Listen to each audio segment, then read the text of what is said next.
Oke guys, kembali in my channel to my channel. Oke, kita akan mau membahas membahas bagaimana cara investasi saham di Jepang, investasi reksadana dan saham di Jepang. Oke, waktu ini minggu lalu saya sudah mendaftar saham di Jepang melalui SMBC, karena bank saya juga kebetulan bank SMBC, jadi ternyata bank SMBC juga punya security namanya SMBC Nikko Security, logonya merah. SMBC yang bank biasa itu hijau, yang itu merah. Dan sudah daftar. Syaratnya itu, kenapa saya daftar, saya coba-coba guys, ternyata sulit guys. Maksudnya sulit tuh kanji bahasa Jepang, Nihongo gitu, wah ribet bahasa Nihongo bisnis tuh susah. Tapi ternyata saya masukin ke Google Chrome bisa otomatis translate, lebih mudah. Tapi lebih enak pakai aplikasi guys. Tapi aplikasinya nggak bisa translate ke Inggris dia ternyata. Aduh jelek, nggak apa-apa. Tapi saya coba-coba aja. Nah, kenapa saya coba investasi saham di Jepang? Karena dari literasi yang saya pelajari yang saya berdapat, yaitu bahwa Jepang ya tau lah, produk-produk Jepang hampir semua nguasain dunia, nggak apalagi di Indonesia. Cobalah dari Pocari Sweat, terus Toyota, Honda, apalagi Nissan, Mitsubishi, mobil, teknologi, semua punya Jepang guys kan. Bahkan sampai Pampers saja Jepang, Mami Poko aja Jepang, sampai Michin, Ajinomoto aja Jepang. Makanya saya coba iseng-iseng, bisa nggak investasi? Ya, why you laugh?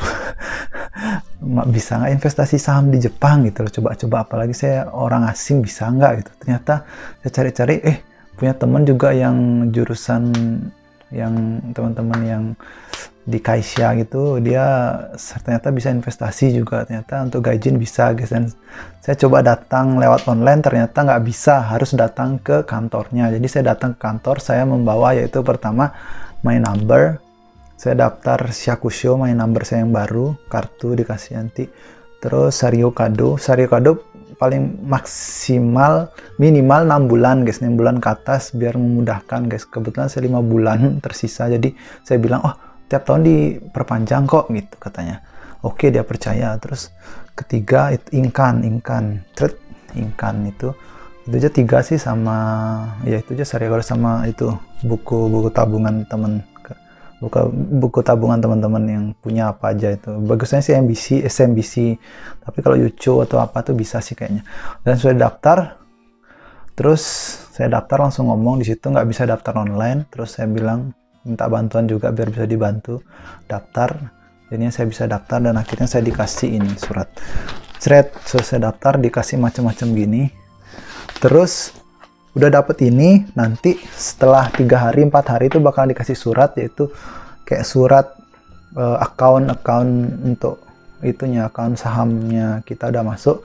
Terus dapat lagi surat itu password untuk login, nanti itu untuk kirim misalnya untuk deposit, cara untuk depositnya ke saham nanti kan otomatis.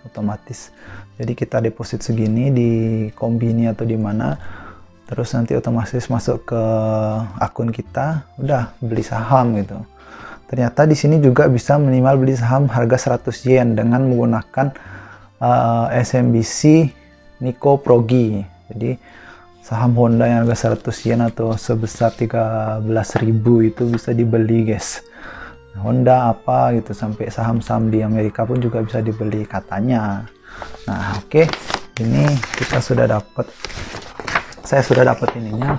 Sebenarnya kayak apa ya, cuman sekedar kayak katalog gitulah, katalog saham, bagaimana saham di Jepang, karena bahasa Jepang juga jadinya ya susah untuk dimengerti. Yang paling pentingnya itu ya nantilah di aplikasinya sih, penting dapat ini, terus penjelasannya sih. Sebenarnya saya tanya orang-orang Jepang, nggak ada yang main kabushiki atau main saham gitu, investasi saham nggak ada tahu, mereka nggak ada waktu kayaknya. Padahal sebenarnya itu kesempatan bagus ya. Padahal promosinya itu nggak tahu sih, teman-teman saya sih investasi nggak tertarik sama saham atau reksadana, tapi dia nggak tahu sih, saya tanya-tanya nggak ada yang tertarik gitu. Padahal itu sebenarnya penting juga sahamnya. dibanding cuma tabungan doang, karena kalau kita nabung di Jepang tuh nggak ada kenaikan guys, karena inflasi di Jepang tuh sedikit, jadi kenaikannya juga nggak ada gitu, jadi percuma aja gitu. Ya bagus maksudnya reksadana masukin sama saham gitu. Dapat ini doang guys, penjelasan gitulah tuh. Terus tuh Nikko, CNBC Nikko. Sebenarnya kalau kita udah memulai saham, sudah deposito, misalnya kita jual atau beli bakalan kena tax guys. Tax di Jepang tuh mahal, berarti membuktikan keuntungan untuk saham Jepang tuh gede guys. Jadi mudah-mudahan gede sih, nggak tahu juga sih. Taxnya mahal banget katanya guys. Jadi tiap buy sell itu kena tax guys. Tuh ini penjelasan gitulah pokoknya. Hajime Masho, Nihon apa tuh, Nihon MRF. Nah ini yang NISA ini sebenarnya tuh NISA tuh saya baru ngerti tuh NISA itu, aduh apa sih namanya, Nihon, aduh apa tuh, kayak kepemilikan saham gitu loh. Jadi aduh apa ya, aduh lupa saya, baru saya pelajari kemarin tuh. Jadi kita punya saham kurang dari 100 mang, itu katanya sih dipotong pajak gitu loh, pajaknya nggak diambil banyak, murio gratis atau enggak dipotong sedikit banget gitu kalau kurang dari 100 mang, kurang dari 100 mang atau kurang dari 100 jutaan gitu. Jadi NISA tuh bagus, jadi kayak apa ya, program dari pemerintahnya itu untuk tax amnesty atau bagaimana. Jadi kalau kita udah daftar saham Jepang, waktu itu saya ditawarin juga pakai NISA enggak, oh ya saya pakai NISA, oh, tolong pakai NISA dong gitu, saya minta supaya biar ada tax amnesty, ada pengampunan pajak gitu, pemotongan pajak. Dengarnya sih free, saya juga nggak tahu. Oh ini sampai dijelasin bagaimana cara masukkan uang sampai ambil duit gitu. Tapi saya rencana ini cuma beberapa tahun sih untuk investasi ini, dan nggak tahu apakah bisa mencapai untung atau malah saya rugi. Saya masih mencoba guys, saya lagi belajar saham gitu. Jadi supaya nanti pas balik Indonesia, oh tahu lah bagaimana sistem saham di Jepang, bisa saya bawa ilmunya ke Indonesia gitu loh, buat main saham di Indonesia, trading atau sekedar investasi gitu loh. Karena tipe pemula bagi saya bagusnya tuh investor guys, nggak cocok trading gitu loh.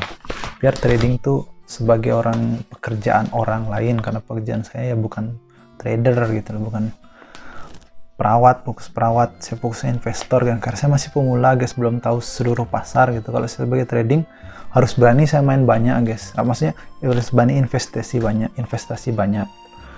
Untuk teman-teman kasih tahu sih, saham di investasi itu bukan judi. Investasi itu kita punya uang, bagaimana kita menentukan apa ya ngomongnya ya, ibaratnya gini lah, kenapa itu investasi, ibaratnya Honda itu kan, Honda udah besar bagus, dia ingin membesarkan pangsanya tapi butuh dana. Nah makanya dia mencari orang buat investor ke perusahaannya, dia. Nah kita ini yang punya uang nih mempercayakan uang kita ke pabrik Honda itu, jadi biar dikelola dengan baik. Nah itu namanya investasi. Kenapa namanya buy sell? Wah itu orang ekonomi yang biar jelasin.